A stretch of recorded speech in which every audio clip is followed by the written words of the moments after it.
pause for effect. Okay. Welcome, everybody. This is the Fall Line with Chaos and Company.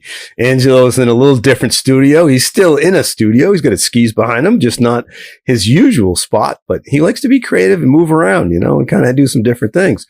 But, I miss your old buddy that you lost, man. I miss Jake there that, would come in and knock things over. He'd be snoring in the background and that. So he had Jake, his dog, but where's the other one been? Oh, Stu Dog. He's burritoed on the couch in a blanket. He's not moving. Okay. I haven't seen anything about Stu lately, so we gotta, once in a while we gotta bring that on. He's too cool for school over there. I shut that off. My God, you love it. I silence it and it doesn't silence. Probably heard it right in my earphones. Damn phone. But hey, we got a great podcast for you folks today. We first want to thank the friends of the podcast. It's amazing the support we get from Blizzard Technica helping us out and keeping this going. And we love the equipment on the hill. And it's getting to be cold. We're on the snow and making things happen. So it's super fun. And if you haven't had your boots done yet, which everybody needs to get that done, make sure you don't want the pain. You want things efficient. Get over to Nick's Boot Fitting over there near Mount Snow. Nick does a great job. Him and his team, absolutely unbelievable. And also, when we don't have snow, but we're getting snow now, it's rollerblade. Jump on your rollerblades during the summer because Miles Cotter Sparrow has been super good and helpful in a lot of things. And it's great to get on that stuff in the summer. And Angelo, I know before we start talking to our guest today, which I'm super excited about, Mr. Novum, you have a little plug there because we know there's a telly thing going on at Seven Springs this winter. Telepalooza, Seven Springs, January 11 and 12, 2025. That's the first time I've said 2025. Telepalooza is one of the first events I put in my calendar every winter. It's an absolute blast. Couple national team legends, lots of Eastern examiners last year, Jim Shaw, Keith Rodney. I know I'll leave people out. Don Sensenig was there, Bruce Hennessy, Jay Nation, Kurt Burns. Who am I leaving out? Kurt Garcia from Central. Sean Riddle, Adele Wellman. It's an all-star cast of East Coast tele skiers and a couple people from around the country. If you got the weekend open, January 11 and 12, sign up. Yeah, so definitely get down there, rip on the telly. I think it was, 50, 60 telliers at least, or 70 or something attended that last year? I think it was about 50 last year. The weather wasn't terrific, and that that takes a chunk out of the crowd. But yeah, it hovers around 50 pretty consistently, and it's been higher than that too. It's good group. Mm-hmm. Sweet. So jump on that, get down there. And hey, folks, we got a super podcast for you today. Before I introduce our guest, I want to just say that as you're listening to this podcast, if you're liking it, definitely give us a like there. I mean, that really helps the podcast, helps us on there getting folks to be able to see it. And then also jump right on and subscribe, and then when any of our new podcasts or new material comes out, so you can do that. And we're also going to, as we introduce Mr. Peter Novum here, one of our new national team members on the Alpine team, that this pretty cool thing going on. And I want you to just kind of open with that a little bit, Peter. There's the Okemo Tech Talks, and I know Brandon Bach is kind of the leader of that. He's kind of the cool dog making that work. And just tell us a smidge about that and give him a plug, will you? Sure. I love plugs. I got more plugs too. So we'll start with that. But basically, how's it going, everybody? Obviously, I'm Pete. I'm based out of Okemo. And a few years ago, we started basically like everybody did during the pandemic. We switched to doing kind of like tech talks instead of around the fire or around the locker room. We switched to a virtual format, and we realized it was pretty cool. So we started inviting people from other resorts. And then a couple years ago, about two, I asked Brandon Bach to take it over. And since then, it's really flourished. So if you go, we actually have a website, okemosnowpros.com/tech-talk. So you can go check these out. There's recordings of them. If you just go on YouTube and you search Okemo Tech Talks, you can find them as well. But basically, we figured we have a lot going on. We're happy to share. And we're part of Vail Resorts, which means there's a lot of amazing people to interview, to share content. And whether you work for us or not, you can listen in. They're usually about an hour long, and they usually feature, Brandon usually interviews a speaker who's a national team member or an examiner, an ed staff member, or just a staff trainer that's got something really great to say. So what's cool about that is we've been getting about 100 people to show up once a month for these, and it's just a free resource for anyone who wants to join. And check it out. That's cool. And this is an exciting one for me because I will say it's been a while, but I've seen you when you were coming through the ranks and coming onto the ed staff, and I no bullshit, man. I believe this was in the cards for you one day, and I know you gave it an attempt before and didn't quit, kept going, and I knew you were going to be wearing that uniform. So first year on the team, went to team training, and I know as I talked to Troy on and off the air, Troy was on the podcast, but Troy and I talk a ton, and it was really interesting going to his first team tryout. So I want to know, what was your experience, and was it what you expected? You know, what was it like? Yeah, I mean, honestly, it was great. It's kind of funny. So it felt like new hire training, except there was media there, right? So it's like any other new hire training you've gone to, but oh, by the way, could you go over there for a photo shoot and answer that podcast question? And like, you know, it was a bit of a circus. But you know, I think like every time I've like become an ed staff member or another layer of examiner, I keep expecting it to feel like a little bit competitive, but I walk into that room and people make me feel incredibly welcome. So honestly, I had a blast spending time with some people that I know and love, and some new people, and learning from each other. And, you know, like we walked away with some really cool takeaways. Yeah. It's so cool because I want to ask you this question.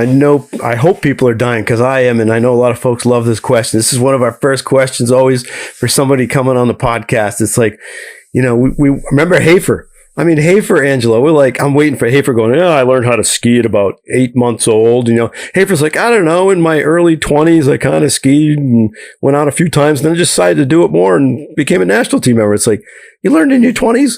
So it's pretty interesting, all the different things. So what was the first experience on the snow for Pete Novum? Can you remember it? Were you too young? Were you one of those Mike Hafers? Good question. So sort of, I don't know if I remember my first time, but basically, long story short, my dad's from LA and my mom's from Georgia. And for whatever reason, they triangulated as far away from their families as possible. So I grew up in New Hampshire, southern New Hampshire, so it snowed in our backyards. So my parents did not come from a skiing background, but my neighbors would go cross-country skiing. So I believe one of them gave me a little pair of those like walkable Sorel boot style skis that are useless, but they're pretty fun. So I started with that. And then eventually we would do loops up to like a couple mile loop around the neighbor's property and whatnot. And the reality was I didn't alpine ski until I was 10. And so I joined a school group for cross-country skiers first. And then I joined the cross-country race team, the Bill Koch League, if you've ever heard of that. So, oh yeah, kind of funny. I just like, my parents didn't get it. I wanted alpine ski, but they were like, go do the athletic thing. And they would use this phrase. They would also say like, go do the safe thing. And I'm going to explain the quotation marks in a second, because one year we was doing Bill Koch racing, I was like maybe 10, right? And there was no snow, but the mountain was open. So the coach is like, all right, we're going up the mountain. We're like, wait, what? So we start skating up the green runs, right? And it's like bulletproof man-made yellow snow, right? And so we're skating up that, and then it's like, all right, cool, time to ski down now. So we're on these skinny skis with no edges, making parallel turns, basically, or whatever the heck you could make, down the hill, trying to figure it out. And I went home that day and I was like, Mom and Dad, like, can I try the thing with edges? Like, I had a great time. I kept racing all the way through high school.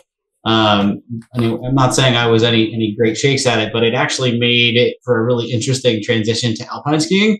Cause then like the next year I signed up for the alpine school groups, and they didn't know what to do with me. So like, they were like, have you ever skied before? In my head, I'm like, no. So I go up to the level 1 sign and I'm like, hey guys, like, I'm here to learn how to ski. And they were like, I don't know. Go over there to like level 4. And it's like, hey guys. And by the end of the day, I was in level 7, but I've never alpine skied before. So I'm just like flopping and shaking and not falling over. And I distinctly remember the teacher just like looking at me with this look like, don't know what to do with you, but like, you can stay, I guess. But they were like clearly terrified for my safety, but like kind of impressed that I stayed.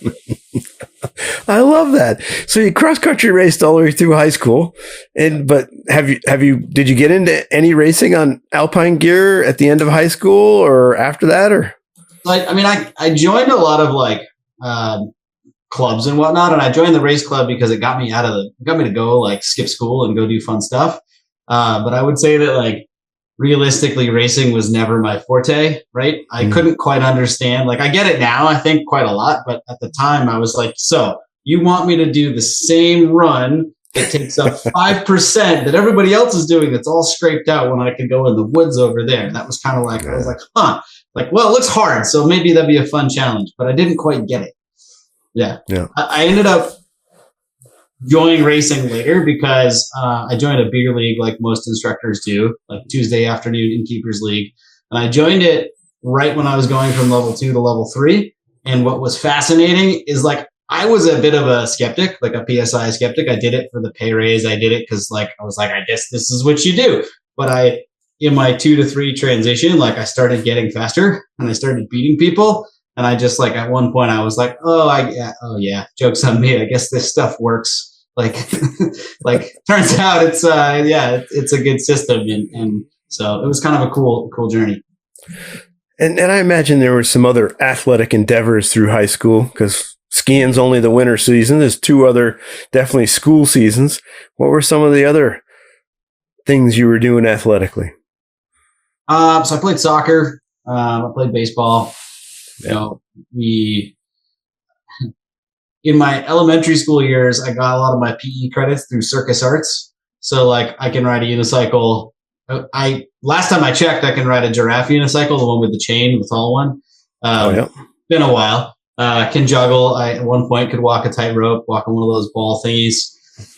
But those are fun skills to bust out when you have like a new hire training day and there's no snow, and you're like, all right, everyone's gonna learn how to juggle or throw torches, whatever fun thing you want to do to blow their minds. Or fall off a unicycle. Oh my God. Andrew, that's more dangerous than your skateboarding on your ramp out back. Question. Oh my God. And you can juggle too. Crazy. So what was your path to ski teaching? Like, how did you divert into that? Like, where were you skiing? Because you said we went up to the mountain when we were cross country skiing in high school. We went up the mountain. What was the mountain? Temple Mountain. Temple. Border of Temple in Peterborough, New Hampshire. There's a little now defunct mountain. You can find it on Lost Ski Areas project. But that was my first place that I skied. It was also my first job. So I was 13 and my dad like drove me to a job fair and was like, okay, I'm done buying your pass. So I wasn't even like, they couldn't even hire me yet because I didn't turn 14 until like December. But I remember showing up and it was such a cool thing. Like everyone, I'm sure, remembers their first ski school jacket. But like for me, it was when I was 13, had like the collar up to here, the zip off sleeves. Like it was probably 10 years old at that point. I don't even know, but I thought it was the coolest thing I'd ever seen. Oh man, if we had a picture of that, baby. Oh, that would do you have a picture? That's going to be no, I don't, but the thumbnail. There is a guy, this is pre-Facebook, right? So, no proof. Anything I did that I might regret is not on the internet. But there's a guy that shows up at Okemo every year wearing that jacket, and it says Temple Mountain. It's not just the same jacket; like it's a ski school jacket. And every year, I'll have to take a picture of it and send it to you, Dave.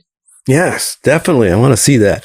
It's funny. We have some pictures of the original jackets, the Fila jackets. I got to try to find those that we had when I first went to Attitash in the mid 90s. And then there were some jackets at Gunstock when I was teaching at Gunstock before that was like, and we thought we were cool at the time. And it's like, oh my God, how did we wear them? We had the Fila jackets at Attitash that after you made about 20 turns, it had the elastic around the waist and it was up to your chest. It would just ride right up. You had this big puff ball and this one thing on your chest. It was crazy. Oh man. So when did you know, man? I mean, when did you know skiing was a thing? Like I know you did some stuff after high school, you got an education, you do some other thing, but when did you know skiing was it? Because that's where you've been for most of the time that I've known you. You've been a little dabbling. You had to have some summer activity, but you were really rolling on that ski thing. When did that kick in? You go, I want to do the ski thing for my life, my career? A good question. I want to say, so I went to school for outdoor education, right? So like I knew I wanted to be doing stuff outside, but I didn't really think like skiing. I don't know. I just put it in this box of like, this is this thing I do for fun.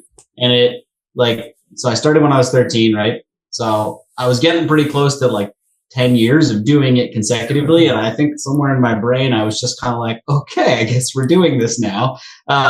And I think like I started thinking about going to New Zealand, right? And I was like, I really want to do a summer season. And I think that's when I flipped the switch to like, this is what I do now.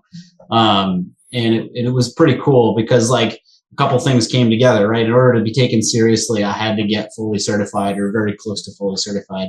And then, you know, when I came to Okemo, I was already kind of on that path. That's the first time I saw people that like did this and made some money and talked about it like it was a real thing. But when I got to New Zealand and I realized like I had passed my level 3 skiing, but not my teaching. And I'm pretty sure I got the job because I said this to them. I was doing the interview, it was a Skype interview, and I was like, boy, do I have a deal for you. And they were like, what? Huh? I was like, well, you get to hire a level 3, but you get to pay me as a level 2. Hire me today. And made them laugh like quite hard. And I think that's what pushed me over the edge. But I get there and then literally I'm like the lowest guy on the totem pole versus in my locker room back home, I was like kind of a rising star, right? People looked at me like, oh, he's like level 2. That's really cool. He's probably going to get his level 3. That's really cool. And they're like, kids program, line up over there. And it was just like a totally different vibe because like the person to your right was a national team member. The person to your left was a Swiss demo team member. That person had 20 fist points, right? And they were teaching kids how to do wedge turns. It was pretty cool. Yeah. And you did that for quite a few years hitting New Zealand. Yeah, I did it for 4 summer seasons. I stopped because I injured myself and I needed to take time off to get my knee back in order. And then also because I decided to get married. I met my wife doing this. And if you hadn't gone to New Zealand, that might not have connected. Definitely not. We met at new hire training. So for those of you that don't know, my wife, Carrie, is also an examiner in the East. And she's the director of education for Eastern Region. And she doesn't remember meeting me at new hire training in New Zealand. I remember meeting her. But she doesn't remember meeting me. Classic story. And she's pretty emphatic on that no, I don't remember him from that event. I thought she was kind of stuck up too. You know? Turns out she was really nervous. Turns out you just aren't in her league. No. Not at all. Oh. So I want to know about the chef thing. So did that start when when you were rehabbing the knee and said, okay, I got to take time off? Is that when it started? Or was the chef thing before that? So I ended up, I remember because I got into Paul Smith School. I didn't go there. I went to Green Mountain College, but they had a culinary program and an outdoor ed program. And I was like, maybe I could do both. And I ended up not going down the culinary road from a degree perspective. But so my high school had a small like internship based culinary program for people to learn like high end cooking. And I worked in the kitchen just as like a dish hand, right? Like a dishwasher and prep guy. And they just happened to really like me. So they taught me a lot of stuff. And like, it was one of the best experiences I've ever had. And like a lot of what I think I understand about learning comes from like trying to learn hard things in the kitchen as well as hard things on snow. But I basically also just kept doing that through life. And like I took breaks from time to time from it, but there's something really kind of similar and amazing about cooking because like, let's say you're making sandwiches, whatever it is you're doing. But if you're working in a shop that's making really tasty sandwiches, like every 9 minutes, you're making another sandwich. Maybe every 2 minutes, you're making another sandwich. And like, you get to be really creative, but also you get to be like, well, that one didn't work. Let's go on to the next one. Right. And skiing's a lot like that, right? Like you make a bunch of turns in a row and each time there's an opportunity for a sense of pride, but it also sort of makes it teaches you a little bit like it's in the numbers, right? You can make 97 good turns and that's awesome. You don't have to make 100. And you like to cook certain things. I know you like to cook a lot, but I mean, there's definitely things you love to do. I think bread's one of them. You love to bake bread and do some different breads, right? Yeah, my screensaver is baguettes. That's maybe a gives it away a little bit, but yeah. I got into baking bread because like I found it hard to find, right? So if you work in a kitchen, right, it's all about who you can source from. And so like I found the commercial bread to be okay and expensive, right? So I was like, well, I work for a nonprofit. Let's figure out how to make good sourdough ourselves. And it turns out all it takes is screwing it up a bunch and then you figure it out. and the bread, Angelo, I don't know if you've had, I've had the pleasure of, he cooked one meal for me. We were down there. I can't remember what it was. There was a bunch of us and you had a bunch of us over. I think Wiz was there. Wiz brought some crab cakes from Maryland and you cooked something because they had it really cheesy and I don't do my cheese. Everybody picks on me, but you made me a nice spaghetti dish and it was some bread you had baked that was phenomenal food. So we got to get over there, Angelo. You're over there. He didn't cook for you this past weekend? It didn't work out that way, but a couple of years back, Pete was at the house. How long ago was that, Pete? 3 winters? I think it was 2019. Oh, okay. Yeah. So 5 years, whatever. Same thing. That COVID blur. That COVID blur. That's just my blur. I had a blur before COVID. Anyway, Pete and a bunch of Eastern Alpine and I think snowboard examiners were here for events. So we had them over to the house one night and, Amanda had planned to do like spaghetti dinner for the crew and Pete walked in and saw what was going on and he was just like, nah, let me do that. So he took over the dinner operations that night and we all had a feast. It was not that Amanda can't cook. I'm not for the record. I'm not saying Amanda can't cook, like for the record, but Pete took over and it was great times. You're making me sound like I'm this crazy chef that throws saute pans at people and says, "Get out of my way." Well, dude, I don't mean to startle you, but you do have baguettes as your screensaver. You just showed us that. So. Oh, that's a great, but I know you've talked about it because I can't remember the exact thing. What was it? You did a real cool, it was a drink or something. You did a little training thing that you put together and kind of had that correlation between ski teaching. That when was that? It was one of our training.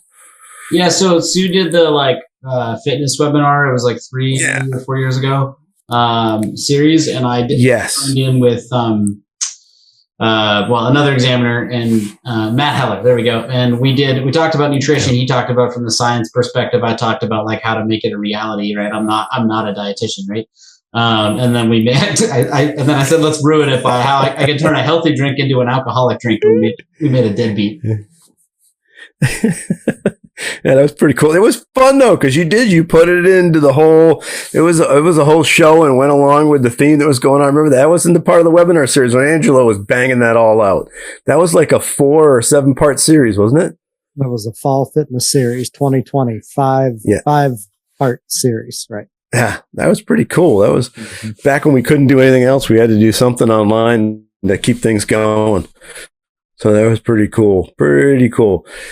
So when did the bug hit you? Everybody hits at a different time when we're going through this kind of thing. When did Pete Novom, was it when you went to New Zealand and sitting there and you had a Swiss team member on one side and the New Zealand guy on the other?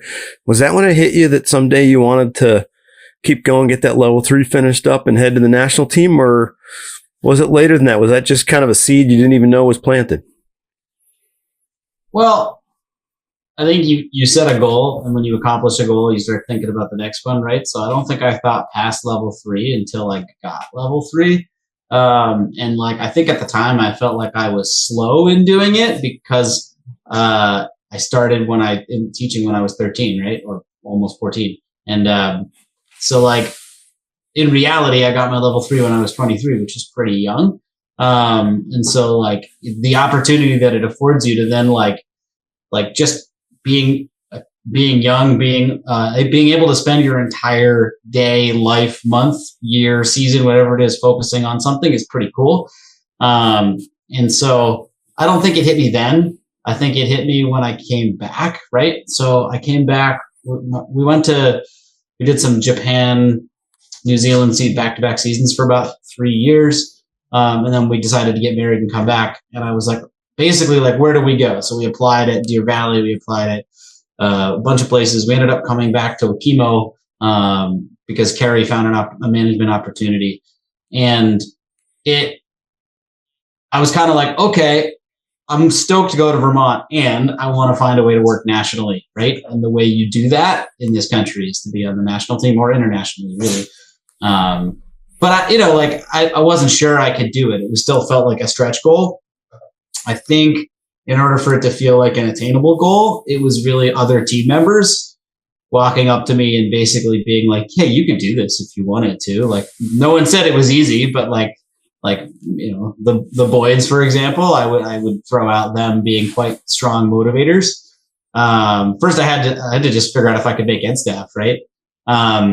And then at one point I was working for Head turning screws. Like I was the guy that like got the free gear or the cheap gear just because I could show up and turn screws. And then Eric Lipton's there because he's awesome. And I'm like, can I take some turns with the great Eric Lipton? And at some point I think he said something along the lines of like, you should think about this, right? And he probably doesn't even remember that. I think that's the thing about team members is they impact a lot of people. But it's about, you have to see that something's possible and something's attainable. And so I would encourage anyone who's a trainer or an examiner or a team member to like just realize that impact they have on people and invite them to push themselves because it's huge. Yeah.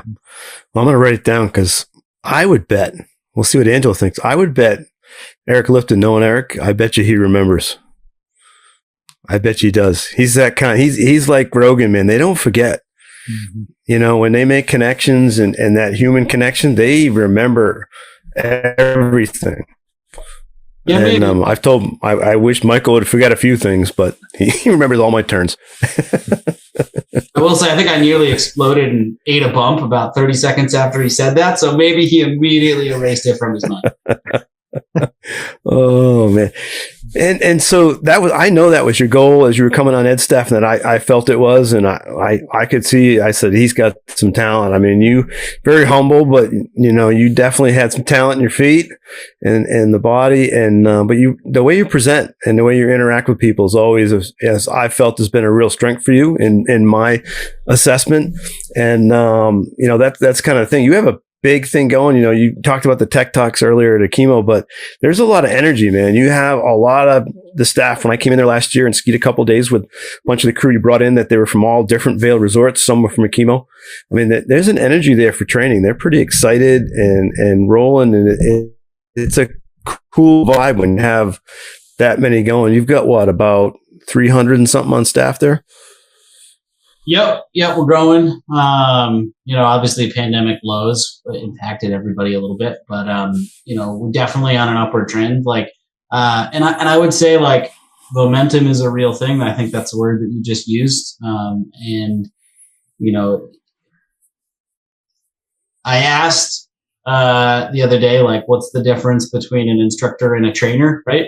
We were doing a trainer's conversation, trainer's training. Angelo might remember this. And I think the difference is like an instructor thinks about how to get through the day, and a trainer thinks about like what kind of school do I want to have, right? And I think like if you can get everyone to feel that way, you have a really different culture.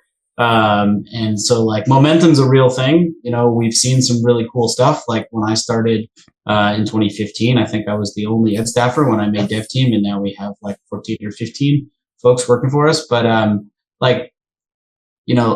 at the end of the day, you can't wake up and be like, well, we did it, right? Because that, in all reality, that probably exceeds the goal that I set and the team at Okemo set. But I wake up every day thinking, well, we have all these people paying attention. Now we have to do something awesome, right? I just want to do right by the people that think this is a great place to be, right? And I think like if effectively, I want Okemo to feel like a home for people. Whether it's like guests or staff, and they can thrive there and learn a little bit. If they go on and work somewhere else, that's cool. Like I get it. We're not necessarily the biggest mountain in the country, but we can be a pretty sweet place to be a ski instructor. Well, you've created some stuff there that people have developed their skills and grown and moved on because they had opportunities for management positions. I mean, Eric Kelly's doing really well down at Killington. He was kind of the Akimo family and developed the skills and went down working for Mr. Beckwith. Now that's a pretty cool spot for him. And I know there's some others. And, Angelo, I chat about it. And I think Angelo, one of his good skills is that he loves to develop people and you enjoy, Pete. I believe you enjoy watching those around you do well. It isn't like just, hey, these are my people and I'm the king kahuna. You enjoy watching them do well and succeed. For sure. 100%. And I'm not going to take credit for like other people's successes. I think that like that whole, the rising tide raises all ships feeling, right? That phrase is very, very true. And I think I'm better because I had some of those people around me and hopefully they feel the same way. And we've been able to like put some people hopefully in the right direction. And I can't wait to see what we continue to do. But yeah, I think you're right. And I think you don't last in this industry if you're not genuinely interested in teaching people, whether it's staff or instructors. I think this is a pretty good example of humble Pete.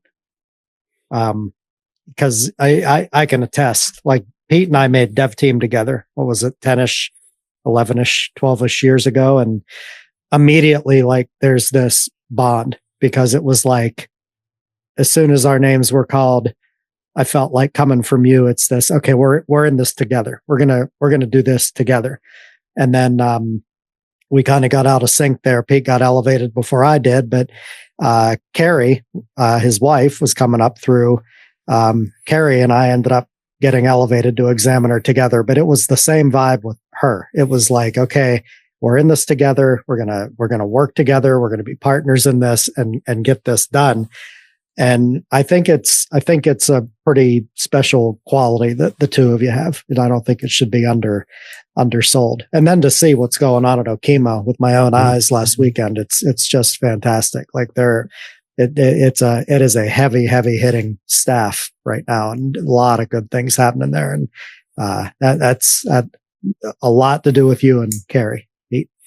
Well, that's incredibly nice of you to say. I was smirking there because I remember the conversation we had about beards. So like we were texting each other before we go to ETS. I'm like, you gonna shave? No. You gonna shave? No. Right? And so we go to the ETS crowd because you got to recognize that like sometimes the old school rules of like clean shaven, got to look good, right? Like the ski industry casual thing is, I think, more common now, even now. But we go to breakfast the next day. And I think Angelo had found out that he wasn't going to make it. And he was like, was it the beard? And I was like, no, man, because I still got mine. Oh, man, that's so cool. And I've gotten way more compliments on my beard than my actual naked face. So I have to think that my beard helps. I thought you were going to say your skiing ability, Angelo. That's a great beard. You should take up another sport. Well, yes. Oh man, I love it. We gotta have fun. But Pete, was there any doubts along the way? I mean, it in terms of like, were there any bumps in the road? I know there was a bump in the road in terms of the tryout itself before, and were there bumps before that? This is a long process. I think people don't realize, like, when you think about it, it's a minimum usually for most. Like, hey, a tryout just happened. I want to try to do this at least 4 years. If you didn't make it. And sometimes, like you kind of start a little after level 3 going to ed staff, it could have been 8-10 year process to get there. For sure. And well, number one, I don't really think of like what Dave keeps referencing, right? Angelo, as you know, right? I went to 2 tryouts. I didn't make the first one. And like, I don't think of that as a bump in the road, because what I told myself, the goal I set was like, I just want to make it to the end of the week, right? Because they started out with 100 people, and by the end of the week, there was, 35 or whatever. And then they selected 15 or 16. I forget the exact amount, but So I felt pretty awesome to be in the room at the end of the week. Obviously it's emotional, but like, that was effectively the goal. And I can say I ticked that box, but like the other thing is like, I don't think you can place a timeline on something like this because like, yes, it's a goal, but it's not necessarily 100% attainable goal, right? Because not everyone can get to be a team member. There has to be a selection process, right? And I think like when you get to the end of the room, you stand there and you realize that any one of those people could be team members. It's just a matter of like who they feel they need for the job ahead, right? And so I'm grateful that I've been given the opportunity, and that's pretty amazing. And I think like where I watch people run into issues with exams is when they say like, oh, I'm going to get my level 3 this year, right? You're like, well, learning occurs and growth occurs at the rate that it occurs, right? Like you can try to accelerate it, but like that's one of the most frustrating things you can do is be like, no, this is it. This is today. I'm going to fix everything. Right. And like, at the end of the day, it is what it is. And, you just have to keep kind of heading towards that goal. Angelo, it sounds like he enjoys the journey, that educational journey like you do. Pete's the real deal. Like, yeah. And I think it boils down to like Pete operates in the present, Dave. You know what I mean? Like there's a lot to be said for goals and looking ahead, but you can't forego where you are at the time.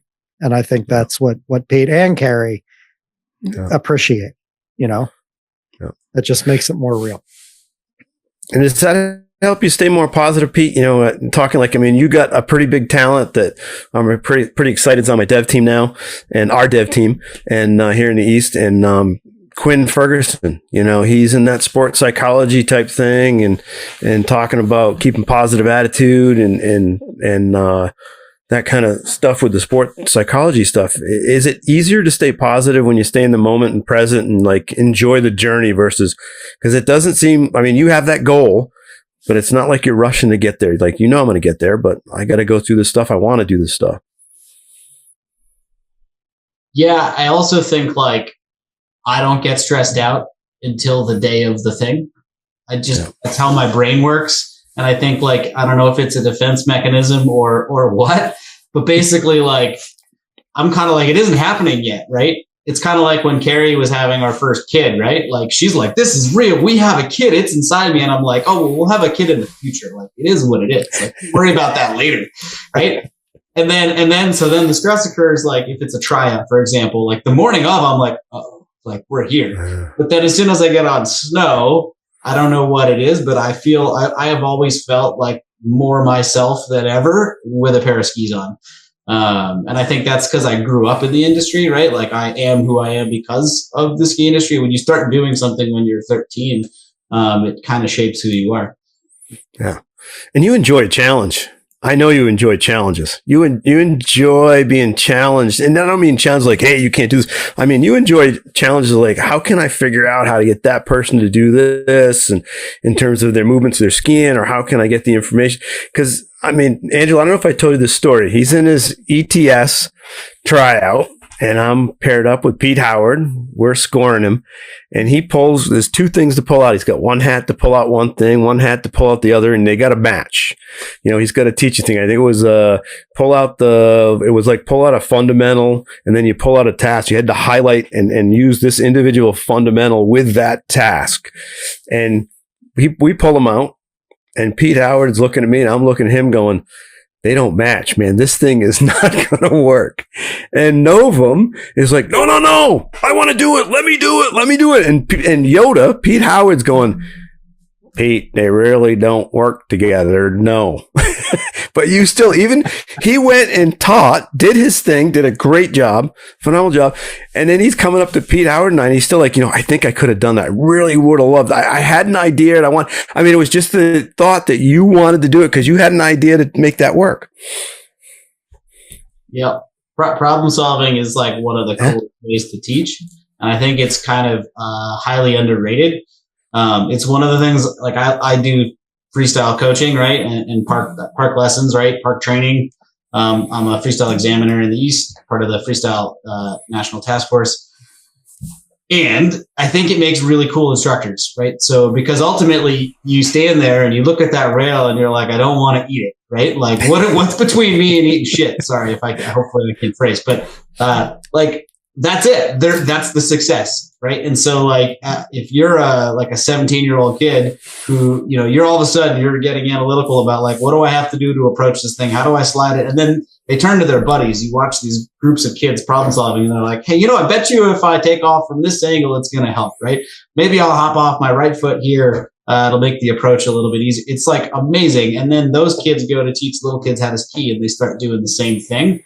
And a lot of our staff just stand there and present information and go, this is how it is, right? And like, I don't mean our staff at Okemo. I mean, just generally speaking, like you're an examiner, you've seen a lot of like presentations, right? Very few people choose problem solving as a teaching style. Yeah. And it takes a lot to get up through the ranks. I mean, people commit, and you think of our part-timers that do 20 to 30 days a year on snow, and then they're going through their cert exams for level 2, level 3. It takes, and then to go beyond that for ed staff, and then to go to the national team is huge. I mean, the competition level, Angelo is there scoring it this year. He's looking at the level of performance. I mean, it's huge. You know, what are some of the things that you had to commit to this? And what were the things maybe you sacrificed or had to like, okay, I'd love to go do that right now, but I'm going to do this because whether it's, you know, I don't know, a workout, getting on the bike, whatever, reading a book or maybe just sitting down and thinking about like, what could I do in these situations if I was teaching? Like, what are some of the things along the road that Pete Novum had to do to commit to this kind of thing? Because it takes a lot, I know, and you can be humble, but I want to know what you did because I want people to know what it takes. You put in a shit ton of work, and we can use those words in this podcast. This isn't made for kids. We put it right in there on YouTube.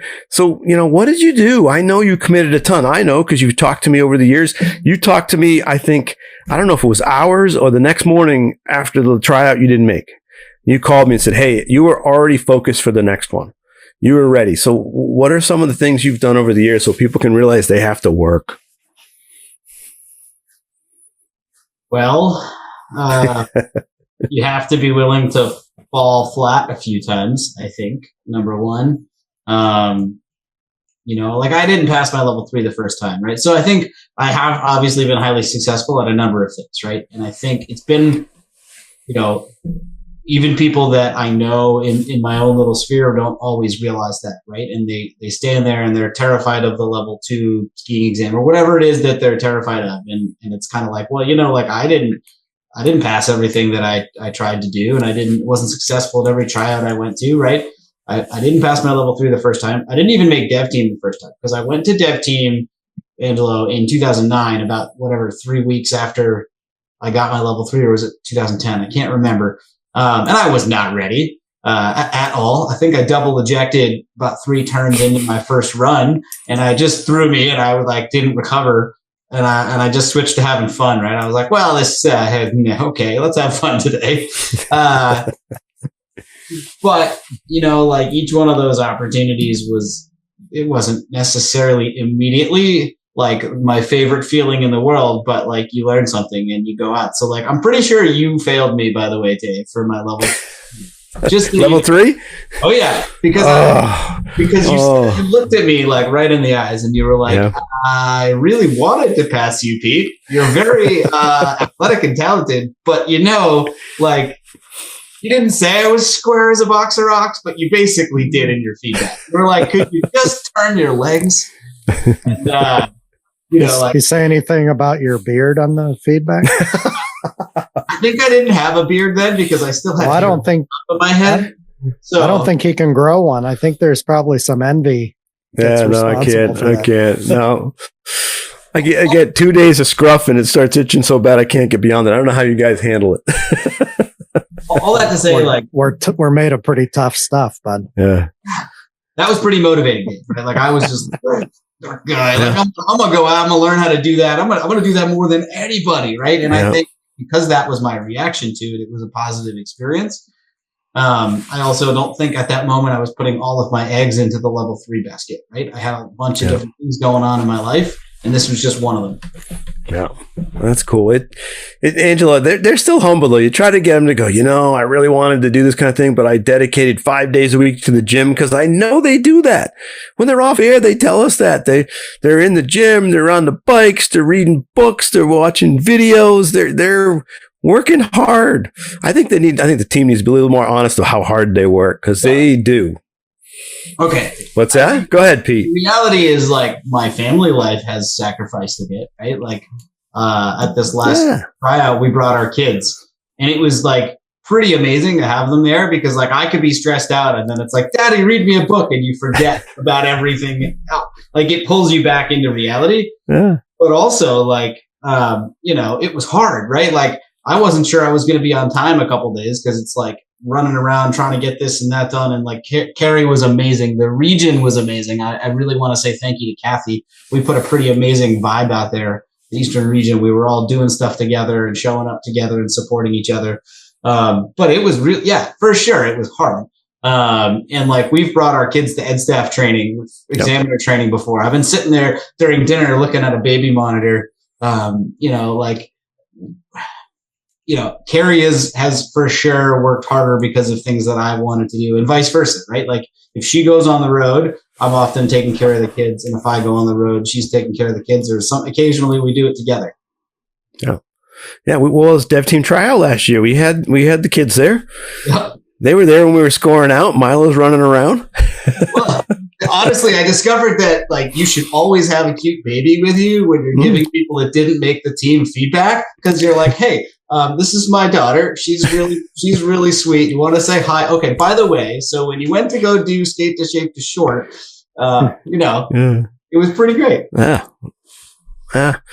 Because there is, Angel, the level, man. You're just there with them, team training. You've been hanging out with the team now a lot for over a year with your job. I mean, it's amazing what they put in to do that job.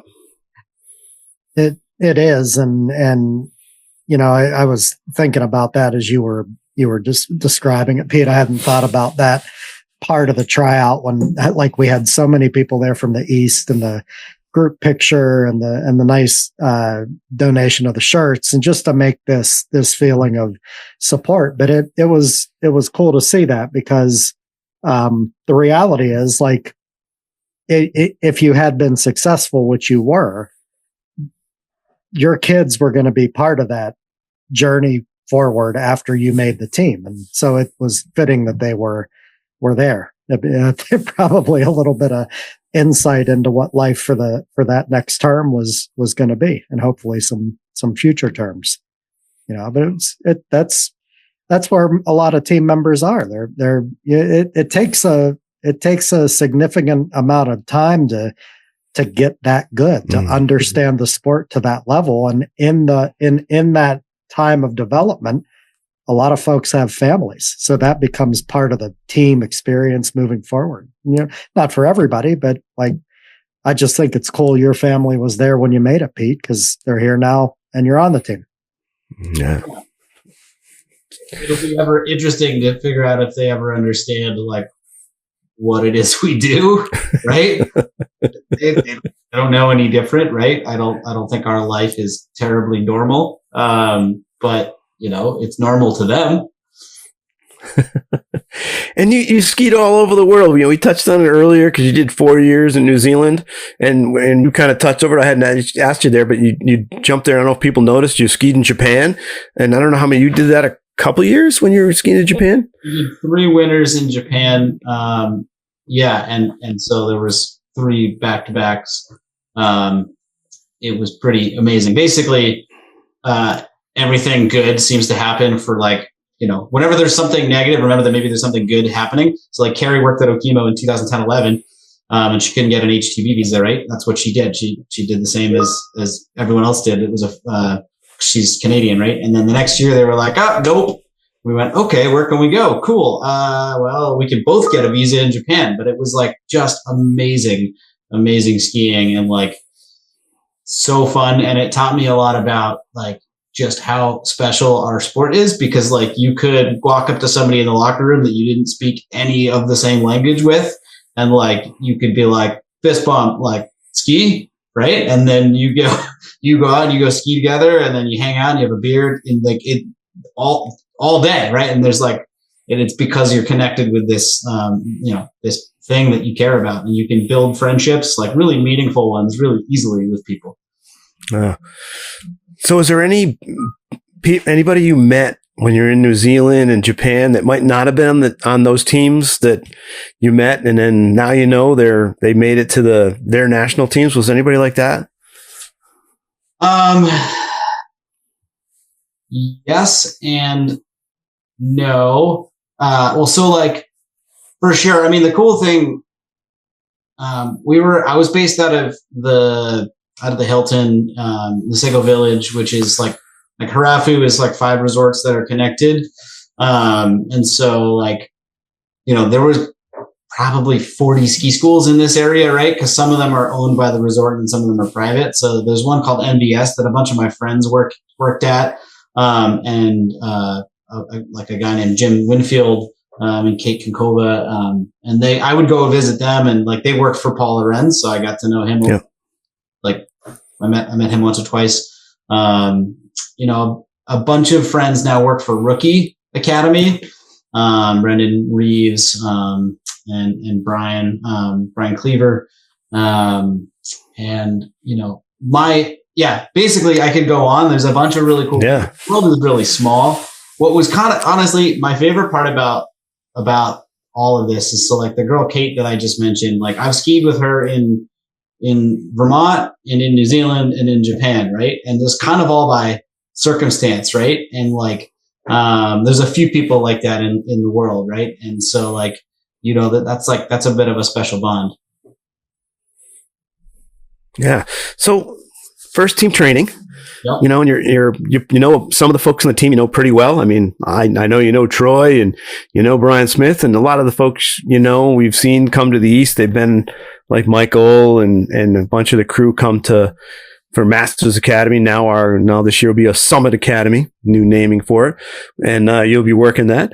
But and team training is about getting to know each other and building a team. Michael talks a lot about that. Troy talked about that when he came back. Was there some opportunity to like meet some folks that you don't know as well? Like, was there a team member or two that you kind of gravitated to that you wanted to get to know that you didn't? That how did that go? Are you kind of placed where you are? Did you have that freedom to go see those team members? I mean, for sure. Like one thing I would say is I'm relatively fortunate. So like being on the task force and sort of being around as long as I have, right? I might be in my 30s, but like I've been doing this for 25 years. So like I knew a lot of the current team members, and I think what's been really, and it's been great to get to know them as like colleagues, although that still feels strange to say, even, to be honest, right? Like, but the rookie team, like there's 4 of us on the Alpine side. And it's been really cool to kind of get to know that crew, and like, it's like your freshman year in high school. You're like, hey guys, like we're the noobs. Where do the noobs hang out? So that's been pretty cool. And just like getting to know members of like the Nordic team, or members of some of the snowboard team members that I'd never met before, right? And so that's been honestly the best part. And people are just incredibly welcoming and supportive. So I can't wait to do more fun things. And like in all reality, it feels like I've been doing this for 5 minutes. So like we're about to find out what those fun things are. Yeah. And when you go to a job interview, they love to ask these questions of like, what do you want your legacy to be? But I do want to ask that, because I remember being asked that like when I was coming on the ed staff and that, and here going, oh, I want to do this, that. But what are some of your thoughts? Like, I mean, how do you want to be thought of, and like, what do you feel your role now is? I know team members have spoke about it. It's kind of when you go on that first team training, you're figuring out where you fit and what my role is in the team, but thinking of yourself, what would be some of your legacy now? We can look back, so in 4 years, we can have back on Angelo and go, were you able to accomplish that? What would you like to be the legacy of your first term? Well, I don't know that there's that much of a difference between like my legacy that I would want to have for my first term, or whether I had made the team or not. I think I would feel relatively similarly, but obviously I've been handed a bit more of a platform. So like two things. I just want to show people like you can do this, right? I want to make people realize that it's possible, that it's fun, and just show them. I'd like to give them a little bit of the inside scoop on what it's like to be a full-time ski instructor, right? And so like when I go to make content, that's kind of what I'm thinking about, right? It's like, it's fun, it's cool. Does what I say and do in the world actually show that? Right? So that's one thing. And I think that involves like the modern skier. Like everybody goes into the touring park, right? Like I'm not a park rat. But almost everybody, if you have a 10-year-old kid or a 6-year-old kid or whatever, like you can't ski by the terrain park sign without them going like, look, can we go in there? So like I have that opportunity to blend that in a little bit, as well as like Big Mountain or On Piste or whatever it is. But like also I just really want to show, I want to like show people a pathway, right? Because I don't know that I always knew how to get from where I was to where I am now. I don't think a lot of it was conscious choices. It was just kind of like meandering through life. So if I can help show a pathway so that more me's are here, more people like me, that would be pretty cool. That is cool. But like I think I felt like that last year, right? Like this year isn't any. Well, and that pathway, there's a pathway to interski in Vail. It's got to be super cool. You know, I said that to Troy, and Troy and I talked off there, just kind of chatting when we were having a beer, when we were together, about interski coming up. He's pretty excited. I mean, you know, your first interski, and in terms of on the team, being a team member, and it's in the USA at Vail. That's got to be super cool. What are some of your thoughts on that? And I mean, if you're not excited, I'd be shocked. I'm incredibly excited and proud that like the US is hosting this, and we have this amazing opportunity to like show the world what we're doing, what we're good at, what's cool. And I think that's I'm so excited about that. But you know, like it's super funny because like I honestly one of my deepest, darkest fears is like what if I get out of sync during the ski? Like, oh my God. Like, I'm going to be that guy. They're all going right and I'm going left. Because again, like we talked about racing, right? Like, yeah. I don't know that I was ever like, you know, attracted to things where I had to do it exactly the same as somebody else, right? Like freedom of expression was always kind of important to me, and style was always kind of important to me. And it's obviously still is, but I still have to figure out how to get my style to sync up with Michael Rogan's short turn. See, Angelo, you always talked about that. You love when people ski with style, but see, it's like, he's like, if I'm behind Michael, I want to sync up, man. I don't want to be the guy out of sync. You got to ski with group style. Group style. There you go. That's man, you got to love it. And go ahead, Pete. I was just saying to come full circle, right? Like that's what we worked on. I wouldn't call it style, but like we talked at training a lot about what we agreed upon, right? What were the common threads that we were looking for in our skiing, and what we want to highlight and promote to the membership. So like, I think if you can agree upon that, you can ski similarly. And you know, you can approach the hill with the same intent and the same outcome, and that works pretty well, right? I don't want to ski the same as someone else to ski the same as someone else. I want to ski the same as someone else to achieve like the same level of precision, for example. Yeah. And it's going to be hard for both of you, because I know Angelo's preparing too. I mean, but it's what, 4 years away now, or 3? And is it 27 or 3 years? Yeah. So I know Angelo's got stuff going on with his job with all you guys as the education development manager, but it's just an early development. So it's got to be a little bit like, yeah, we know it's coming, but it's not like you're doing the final prep. It's like a process that'll go over the 3 years to get to that interski.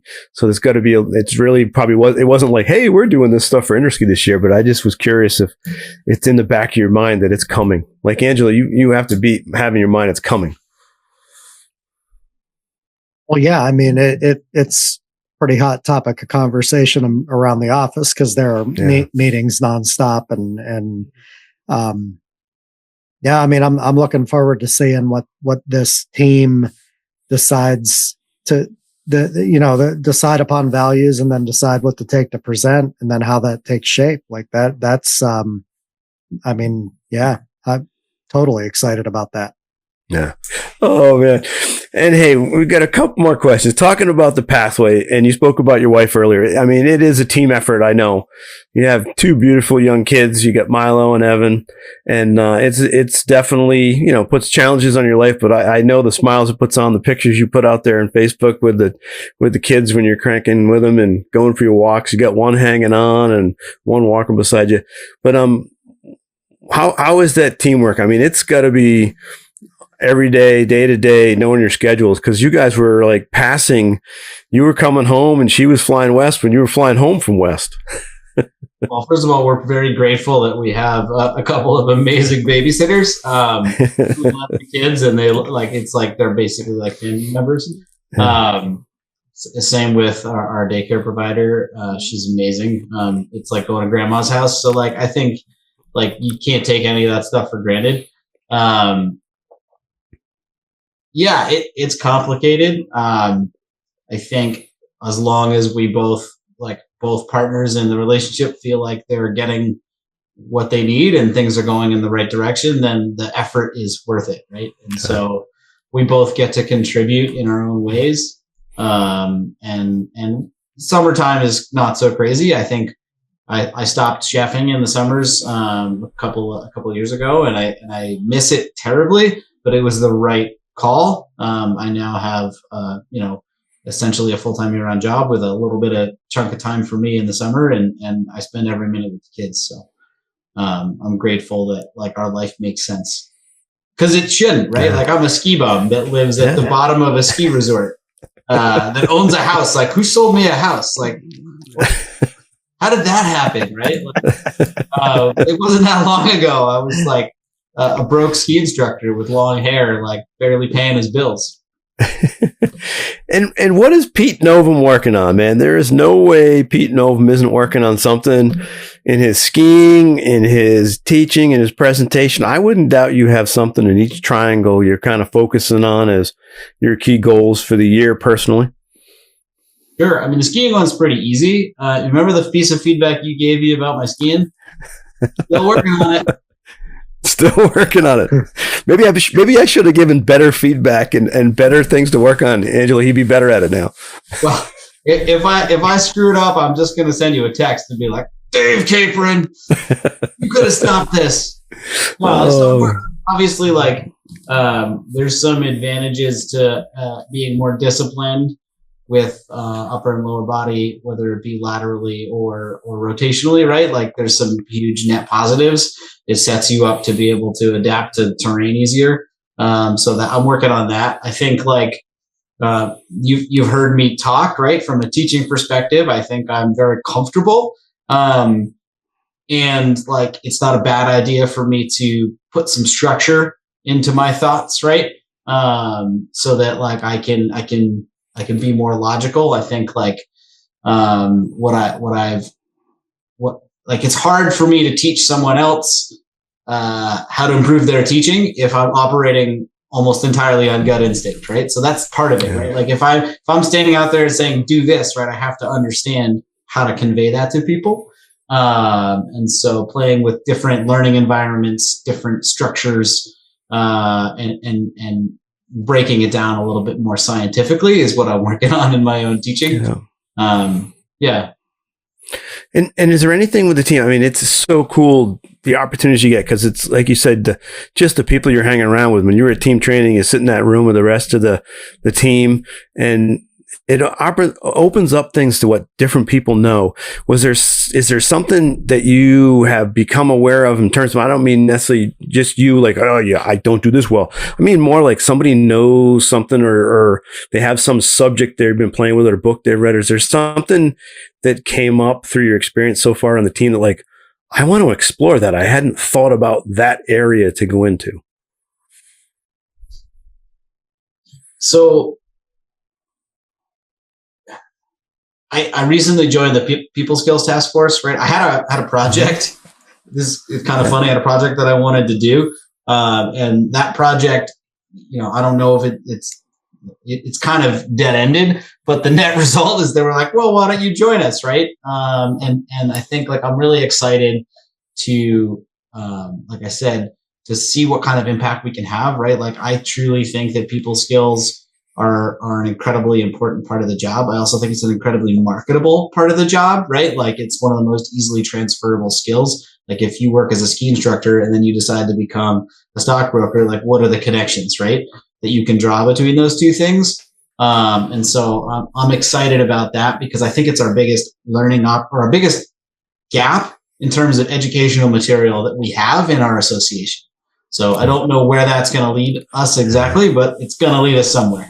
Yeah. And Angelo and I know it from the podcast, and Angelo loves to explore. And that's one of the reasons I was like, Angelo, you and I have to do this together, man. He pushes me to think about different things and go into avenues I haven't explored before. But it's like the people we meet, Angelo. I mean, people we get to have from Ellen Post Foster to Wayne Wong up here on the wall, to then having the gang from Canada, getting Jeff Marks and Perry to think about what they're doing up there. And we've had Richard Jameson on. I mean, it's so cool. Sometimes you hadn't thought about something and they bring something up or talk about something. That's why I was curious. So it's neat. You have something you want to explore, but you don't know where it's going to go, what you're going to get out of it, but you need to like look in that area. I figured you had something.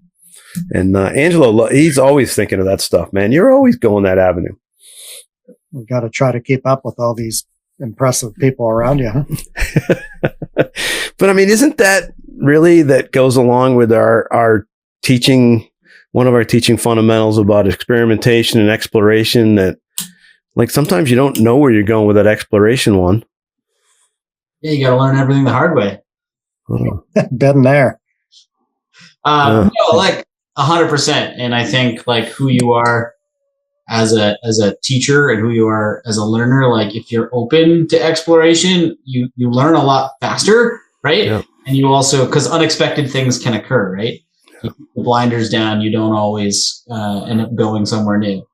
So I think like that's kind of where I'm at on the team, is like, this is all new for me and I'm excited to explore it. And I feel like I have certainly a lot to offer, but like I'm so excited to be around people that can teach me stuff too. It's a different environment, right? You learn often from the same people over and over again, right? And it's nice to broaden that. Yeah. And you get a lot of good ski gear, huh? A lot more than you used to get. Yep. I'm working with Head again. So thanks for the support. It's been awesome. I'm looking forward to seeing what I can do to help support them as a supplier, official supplier for PSI-AASI and Lakey and a few other brands as well. Gyro helmets. Yeah.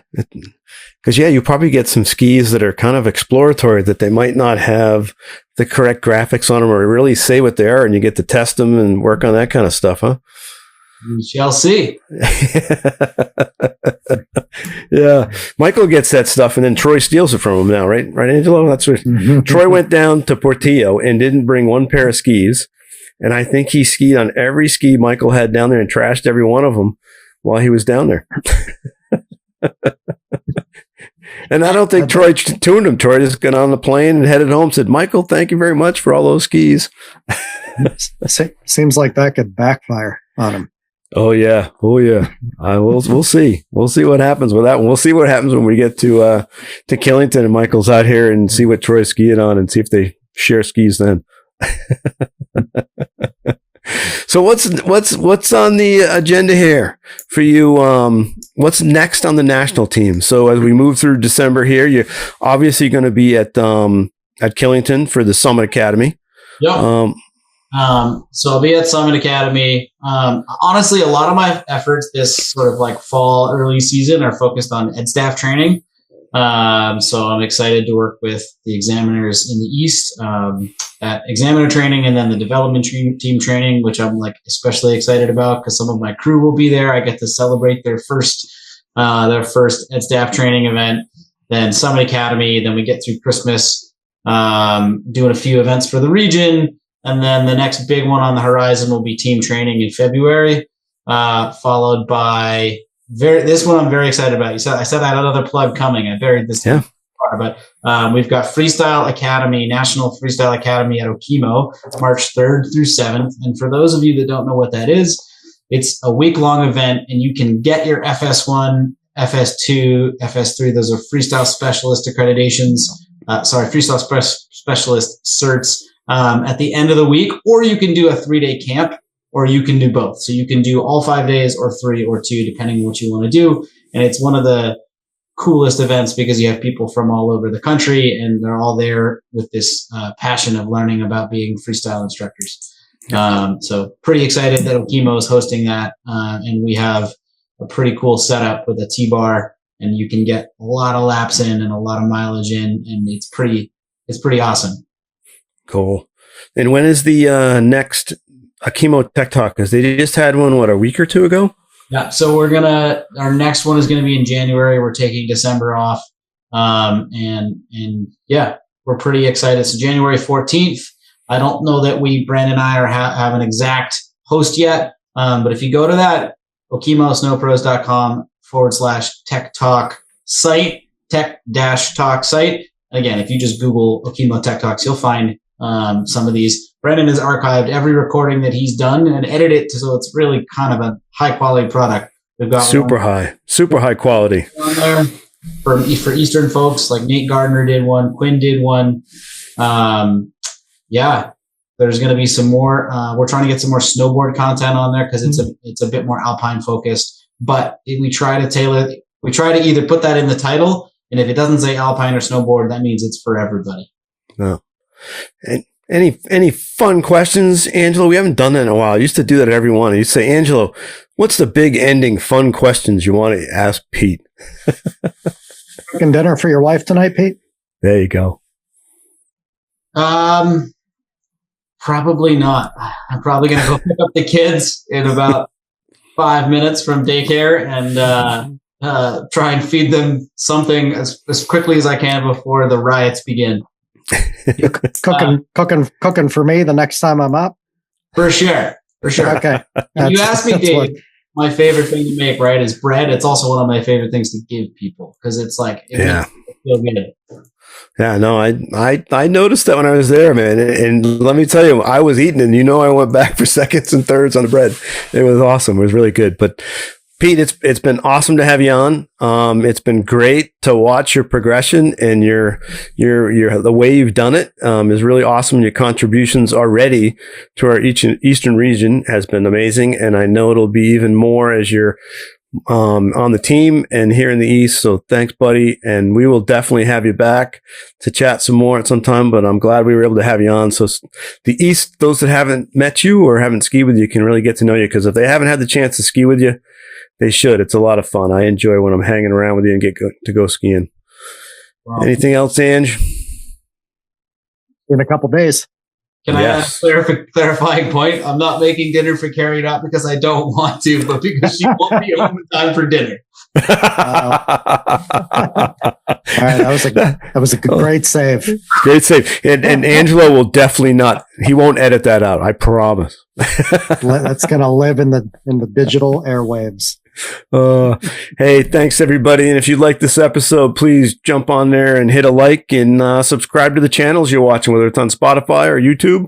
And that way there, you'll know as soon as we send out a new episode and you can jump right on and watch it. So thanks everybody. This has been The Fall Line with Chaos and Company.